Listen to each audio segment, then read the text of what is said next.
evening, everyone. Just tried to decided to do a quick video on a thing I found on Thingiverse. It's a good 10-hour, 9-hour print of a little character called Cheeky Monkey.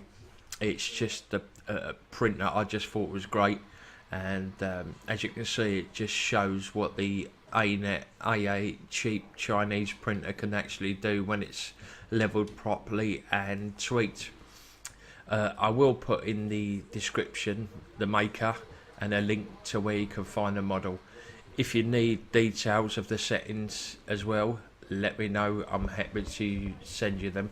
It's the settings that I've had on my A-net AA. It may be of some use to someone.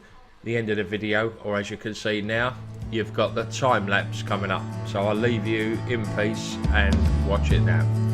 Thanks for watching. Don't forget to comment, subscribe and like.